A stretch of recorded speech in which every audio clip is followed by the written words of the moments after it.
Welcome to 101. I'm Greg Bassey, your host for the Salisbury Independent newspaper, and today we've got one of my favorite people in the whole community here, Tony Sarbanes. Welcome, Tony. Thank you. Good morning. How are you? I'm doing great, and I know you're doing great because you're always doing great. Yeah, thank you. I am right now. I'm doing well. Now, you've been a part of my life my whole life, and of all the people that I know that really give back to the community, it's hard for me to think of someone who does more than you. Why do you give so much to our community? That's a good question, and I'll answer it. You know, my parents were Greek immigrants, and as we were growing up, they really preached to us, this is a great country, give back, always give back. Just don't take, but give back. They were also very strong on education. Get a good education, and once you do that, don't forget and come back and give back to the community. And the other thing I'd have to say that helps me is I married the right lady. In all honesty, my wife, Belly, is very understanding. She really has never been upset when I've been away doing community things, the Army Reserve, my job as an educator. In fact, she's been extremely supportive. And Billy is terrific. She's the best. Right. And very understanding. And without my parents, family, and then my wife, I couldn't be able to do what I really enjoy doing. I don't play golf.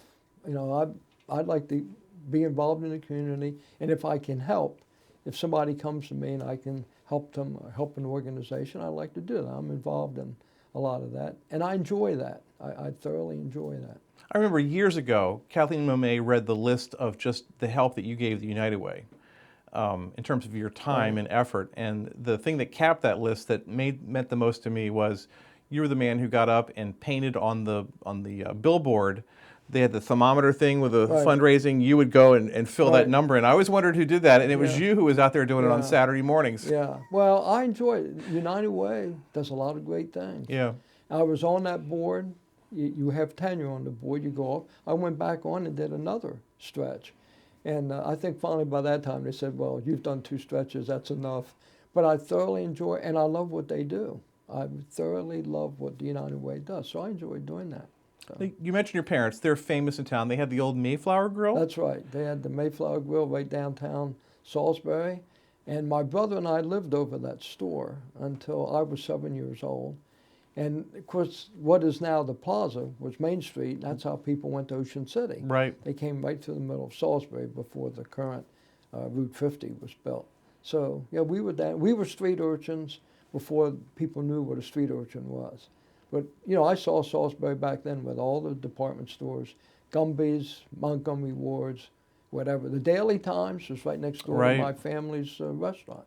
So, you know, I knew Ed Nichols very well. And the old great sports editor of the Daily. Who was the sports editor of the Daily Times. And Oscar Morris. In fact, Oscar Morris' son went to high school with my brother. Okay. And actually went to Princeton with him as well. Well, one of the great compliments that I've always gotten, I never knew Mr. Morris, but some of the old timers, when I first started writing editorials, they would send me letters and said that I wrote just like Oscar Morris. Well, that's a compliment. Yeah. Yeah, that's a great compliment. He was a very good editor of the paper, as I recall him. So. Yeah.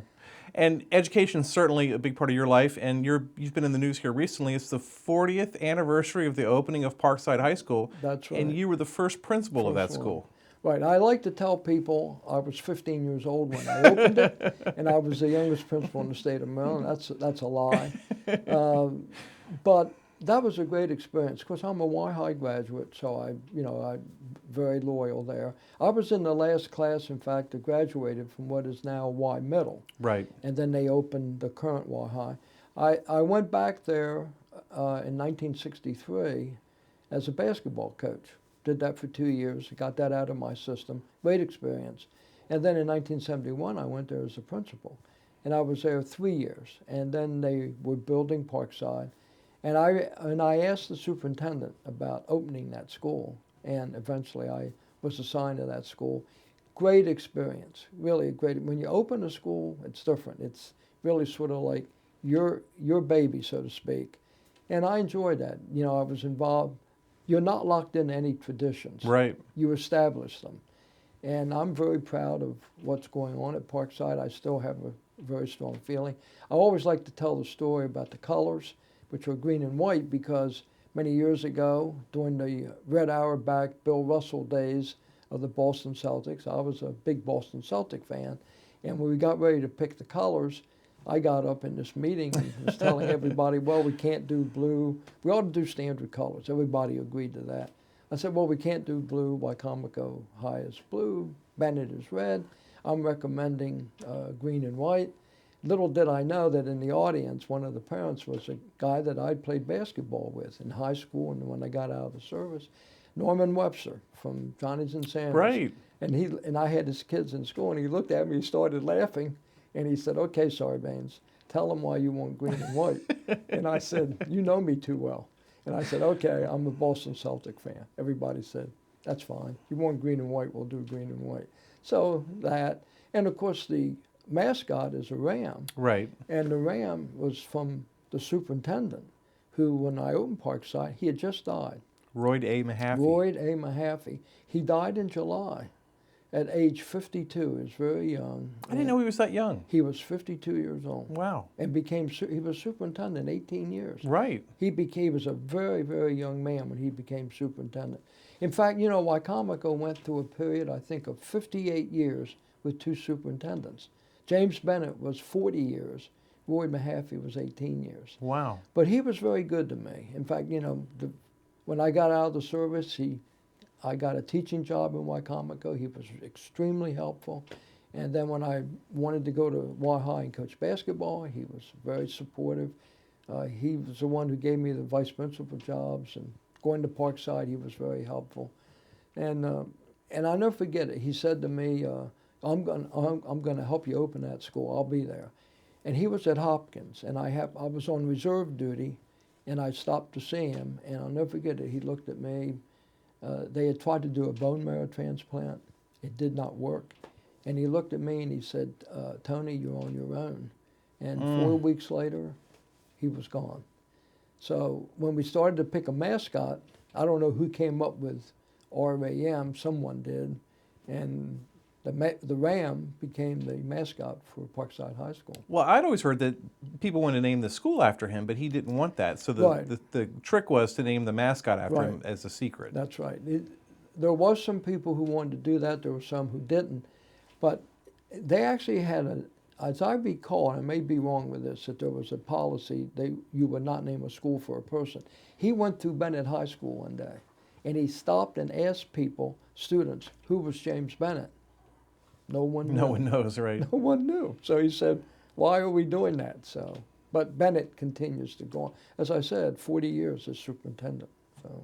Right. Now, one of the things I wanted to do was name the new Bennett School after your brother, Paul Sarbanes. There you It just go. seemed logical to me, but... Yeah, that didn't work. I wish sometimes they would, you know, we finally did get Charlie Berry's name Right. on the football field. Right. And the stadium. And people will say to me, well, there are a lot of great coaches. I agree. But no one built the stadium except Charlie Berry. Right. And that was the purpose of naming. So it's Charlie Berry Field at Wycomico County Stadium. Yeah, let me go back to my brother. You know, he's really the only one that I know of from Wycomico who served in the Senate. There may be others, but I'm not aware of them. But 30 consecutive years. Now, he and Senator Mikulski are tied for having served 30 consecutive years in the U.S. Senate. So, you know, he's a local guy. He went to Wycomico High School. In fact, just recently, someone in state office said to one of our family members, geez, when did your family move down here? And the answer was, no, they moved to Baltimore. We're Right. not from Baltimore. We're from Salisbury, Maryland. Right. So very interesting now. And he's always been very proud of his hometown, and that makes me feel good that he's proud. Yeah, he is very proud of it. And we all are. We're all very proud and see a lot of great things here. And right now there's a real enthusiasm in the city, which is, I think, catching on with a lot of people. I'm really, really glad to see that, very proud of what Jake is doing. Jake Day, our new mayor. Yeah, Jake Day. Yeah. Yeah, I'm sorry, I said Jake, and everybody's saying, who is Jake? Right. But, if you live in Salisbury, you ought to know who Jake Day is. But, he's very enthusiastic, got a lot of great ideas, and I think it's catching with people, and it will make it better for everybody. It's ironic, I do want to make a little plug here. My wife and I were recently in England and Ireland. London is 8.5 million people. Walking around, I kept saying to my wife, I said, look how clean the city is. And then we go to Dublin. It's about 500,000 people. And we're walking around. I'm saying to her, geez, look how clean the city is. I guess I'm on a cleaning fetish or something with cities. And then I come back to good old Salisbury. And we're riding down the road. And what's the first thing I see? Wrappers, sandwich wrappers, plastic bottles, right on the road. And I'm thinking, golly day, why can't we do something about that? But I'm hoping people will have more pride in the city as the city picks up under Jake Day's enthusiasm, and that we'll pick up the bottle. I pulled in the city parking lot the other day to park the car. I looked down, and when I get out, someone had one of these quickie meals. Right. And there's the tray and the soda bottle sitting right there. And I thought, after they finished, couldn't they have taken it home with them and thrown it away? But that takes a while. But I really hope that catches on. Yeah, and the thing I'm hearing now is people are just hopeful we can keep this momentum going. There's been this positive feel for a while now. We just have to keep plugging away at it. Yeah, I think that's very important.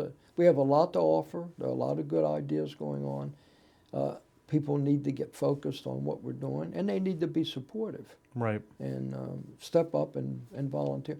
There's nothing, in my mind, more gratifying than to step up, volunteer, be involved, know what's going on, and be helpful. Instead of being negative and complaining about everything. We seem to be on a bent where people like to complain, like to be negative. Right. And I blame some of that on the social media, and I'm not a big social media person, but people know too much. They know it right away. They form opinions before they know all the facts. Before you know it, the wrong things are out there. Somebody says to me, well, it was on the internet. It was? That doesn't mean it's truthful, but they read it, and immediately that's the story. Yeah, it's taken me as an editor a long time to get used to opinion that's not based on fact. Right. To respect the opinion, but hope that it would be fact-based opinion. Right. And a lot of people don't check. That's it. They read it, that's it. They're going to go with it. Things are just not as simple as it seems. Now I know you experienced this. You were our county council president for a term. Right. And I'm sure you saw how complicated the county government really is. Right. It is complicated. People don't understand it. They are quick to form opinions. And I think anyone in public service, it is public service. They're there to try to help the public. But I found that we tend to be a little selfish. And if it's going to help me, I'm for it. If it's not, I don't want to talk about it. There are groups that form very strong opinions about something.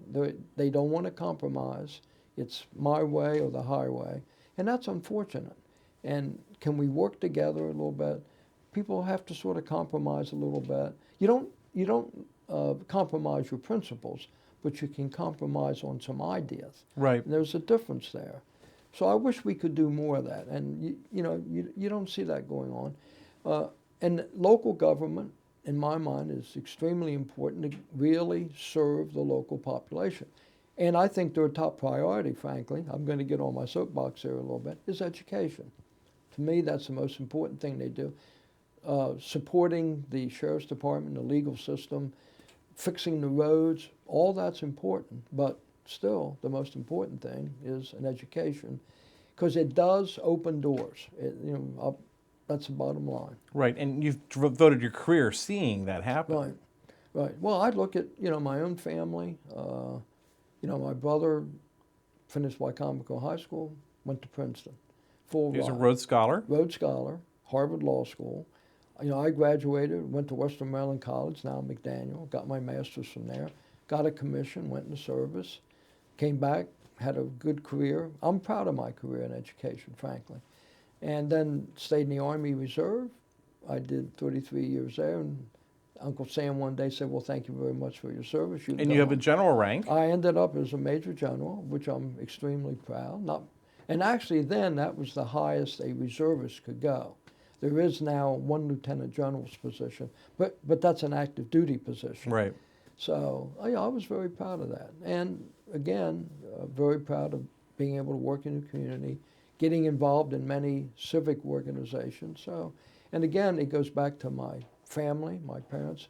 And again, I got to make a plug for my wife, because she really has been very supportive. I mean, sometimes she would say, now, what group are you working with? But again, supportive, because it took time away, and she stepped up every time. She really has stepped up. Well, I also think it's terrific, and you'll start bragging, how you've instilled this in your children.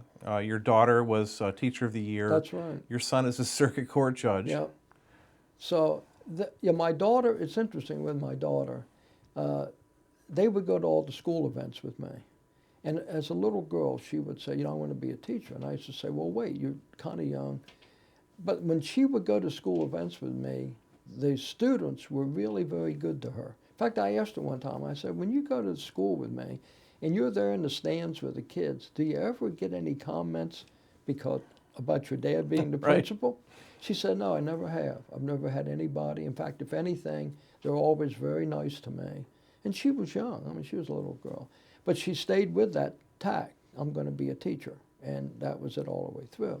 Now, with our son, he went back and forth. He wasn't sure what he was going to do. And then he finished Salisbury University. And next thing I know, he's working up in Wilmington, Delaware. And he comes home and says, I'm thinking about going to school. And I said, you are? He said, yeah, I want to be a lawyer. I find that interesting. So he went to law school, and I admire him because he did it at night. Wow. Worked during the day, full-time job. I never knew that. Yep, and 4 years at night, 4 years.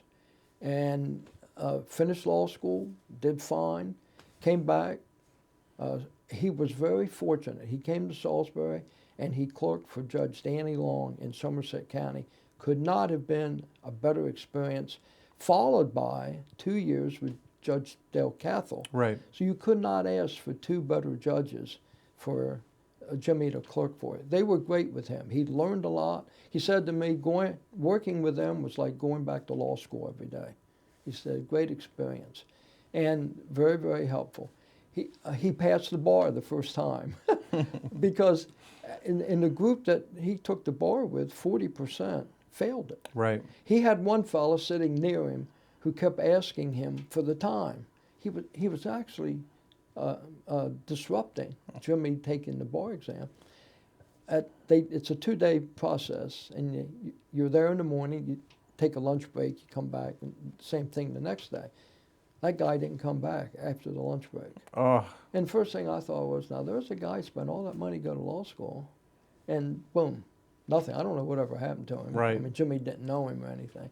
But yes, then we were very fortunate. He was picked to be a circuit court judge, and now, in fact, he's the court administrator. Yes, he is. Yeah. For Wycomico County. Yeah. So he's busy with that, and he has 4 children, and he's busy in their lives and coaches 2 baseball teams. So they're both very involved, and we're very proud that our daughter was Teacher of the Year, and very, very proud of that. In fact, I was there when that was announced, and I think my wife and I both cried, to be honest with you. Wow. That day. That was quite an event for us. Well, you're just coming off one of the big events that you help lead every year, and that's the Memorial Day ceremony Right. at the Civic Center. Right. This year it got moved inside because of the rain, which was Right. unfortunate, but it was Right. still another amazing event. Yeah. It's gotten bigger and bigger every year. Yeah. That started back in 2002. David Greer was very instrumental in that, and you could not ask for a nicer man than David Greer. And being a veteran, we got involved. A lot of in-kind work people gave willingly. Ed Todd, a local architect, designed that memorial in kind. Veterans who had businesses, George Vickers, for example, is a mason. He did a lot of work, a lot of it was in kind. And that's a lovely memorial. Unfortunately, there's 191 names on those plaques. The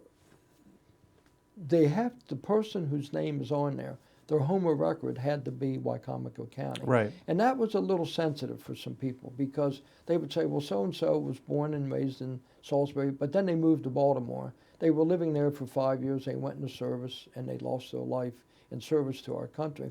Well, their home of record was in Baltimore, Maryland. Right. It was difficult in some cases to track these people down to make sure we had the right names. But every day, every Memorial Day, we have a service, and every Veterans Day.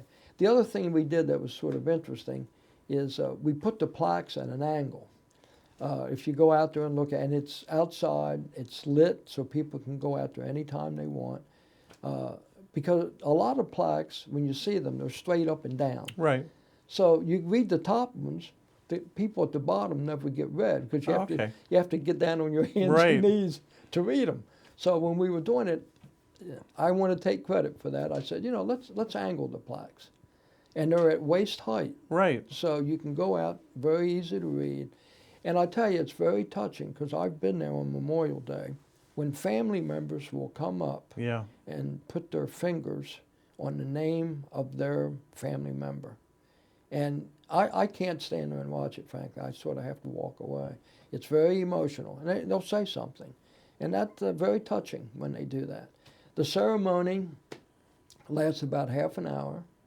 And we don't have a speaker. No one will remember what they said and who they were anyhow. Right. But we read the names, 191 names. We go every year, we read the names. It keeps their memory alive with a family member or in the community. And that's the whole purpose. And we have some music and some other things that we do. But the main part, and it takes about 15 minutes to read those names. But that's the main part. 191 names. There's 39 World War I, 106 World War II, 10 in Korea, 26 in Vietnam, and now 7 between Afghanistan and Iraq. Right. So, but I'm honored that I'm able to be involved with that whole program. Yeah, terrific event, terrific memorial. When they were going to build that, I thought, well, that's kind of a stark place to have it. It doesn't make sense, but there's vegetation there, and it's a very nice little place to go. Right. And we have all the flags from all the services there. And we also not only do those flags, but we also provide the flag at Purdue Stadium. There's a small memorial there with some flags. And we have been fortunate. People have given money. There's one individual in Salisbury. I won't mention his name because I'm not sure he wants me to. But he gave us $15,000 to be used at the Memorial Day service, the money from that. And one day I asked him why that commitment. He lost 2 of his brothers and a first cousin in World War II. And he had 2 brothers, and this cousin was raised by the family. And he said, I lost the 3 men that were very close to me, my 2 brothers and a first cousin. Wow. All died in World War II. So he said, that's my way of trying to help you at the Memorial Day service. And I've never forgotten that. That was really something when he did that. Well, we thank you for your community service for that, because it's a great event, and it makes me think every time that I go. So. Yeah. Speaking of Civic Center, when you were president of the county council, you were one of the ones who tried to figure out what to do with the alcohol issue, and that's been approved. It has been. What was your reaction to that? Because I know it was sort of a quandary for you. You couldn't figure out what to do about it. It was. I had people, when I was president of the council, I had people approach me about it. And I said, well, let's see what we can do. Alcohol was, you could take it in. Right. We were doing that. And even that, some people question that. Right. Is that really what you ought to be doing? But we were doing it. And it's a sensitive topic for some people. Some would say we don't want to have alcohol at all. Some say, why not have it? You go to a ball game and they have it. Here lately, Bob Culver raised a question. Let's see. it was looked at by the attorney, and he said, well, I think it was moved out of the original contract or contact that was made, Right. and we can do it. I asked 2 or 3 times, and every time I asked, I was told if the family of the person who gave the land, The Woodcock family. Woodcock family, would have to be agreeable. They were not. There was Right. one individual in the family who said, if that's what he wanted, that's it. Right. And I am not going to change it. I'm not going to sign off on that. You know, the only thing I know now, if somebody objects to it, they'd have to challenge it. Right. At the hearing that they had, no one came and spoke against It's it. amazing. Yeah. So I think you're going to see it. The one concern I would have is there are some events, and I think the Civic Center, to their credit, is going to say there will be some events we will not serve alcohol. Disney on Ice Right, does not Disney need on alcohol. Ice, and right. you got little kids there, Right. and that might be, of course, some people says, well, you go to a ball game and there are little kids there, but you know, it's more confined in there Right. than going to a ball game. They are going to have sections where no alcohol can be served. You can't drink it there. And in the end, I think it's probably going to work out. The other thing it will do, I think, is you can have more events now where people will have dinners and that kind of thing, and you can serve alcohol. And if the Civic Center does it, it is a moneymaker. And, you know, when I was on the county council, we said to the Civic Center, you need to be self-sustaining as best you can, as best you can. And they've tried to do that. And, you know, the current administration is making some very nice changes in that building. The seating is being upgraded. And we did do one thing when I was in office. We raised the tax on people renting rooms. Right. And people said, well, you're raising taxes. I said, it's people traveling. You know, when you and I travel, I don't know about you, but my kid, Just I don't pay look it. at the tax. Right. You know, I don't look at that and say, oh my goodness, they're charging me 7% room tax or 10% room. I don't look at that. I pay the bill. Yeah. And I go on about my business. So people traveling were paying that. But that money was dedicated strictly for the upkeep of the Civic Center through the tourism department. So that's worked out. I'm very proud. When I go in there and see things being done to improve the Civic Center, I think that county council stood up and said, okay, we're going to do that. Right. And we did. And it's helped the Civic Center. And now we'll watch. I just hope they're careful with the usage of the alcohol. And, you know, someone could still challenge it, I think. I hope they don't. And let's go through and see how it works out. What do you tell people who want to get involved in community service, but they feel like they're too busy? What's your advice to them? Well, this is what I say to people. Start with one. Pick an agency, a board that you really connect with. Just pick one. And then get involved with it. Don't put your name there just to say, oh, I'm on this board, and then never go. If you're going to do that, don't get involved. And there are people who do that, Greg, who they'll say, I belong to this, this, and this. Well, do you go to the, well, no, I'm too busy. You know, I'm working out in the yard. I don't go to the, whatever. But pick one agency that you really can connect with. Get involved with that. You'll find it very gratifying.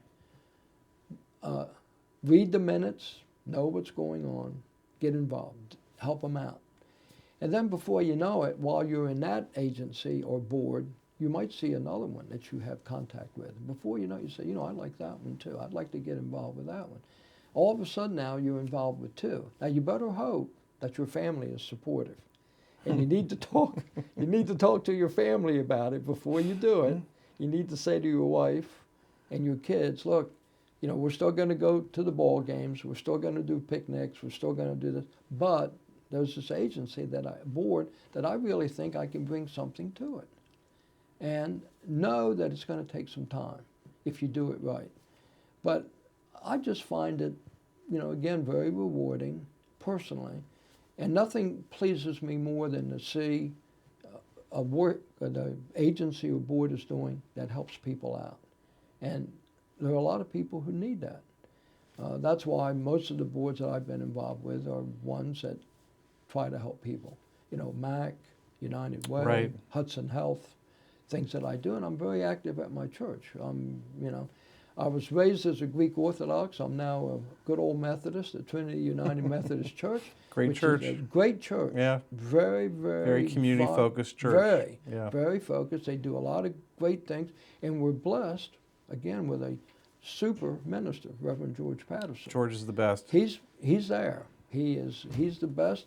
And that church is very supportive. If George Patterson asks someone to help, they fall all over themselves helping him and helping the church. He's very open in the way he administers the church.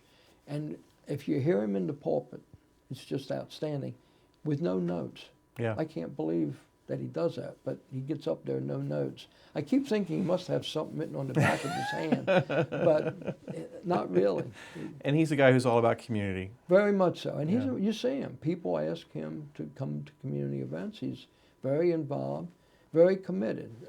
It will be a sad day at Trinity when he says to us, you know, I'm retiring. I hate to see that day come, but like everything else, that happens.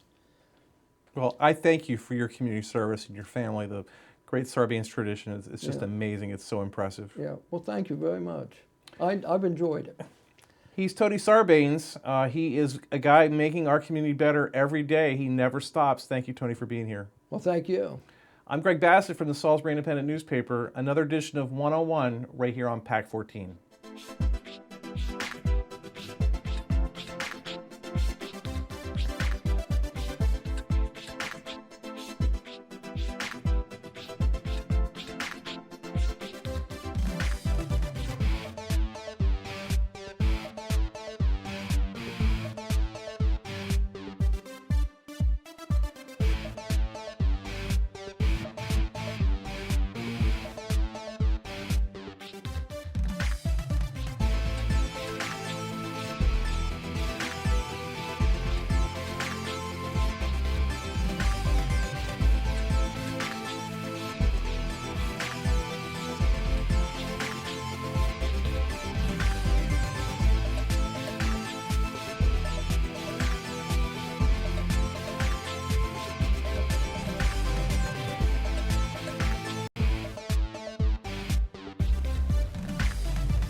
First Shore Federal is proud to support PAC 14 and one-on-one. We'd encourage every business to support PAC 14 and pick a program and support it, and let's make a difference.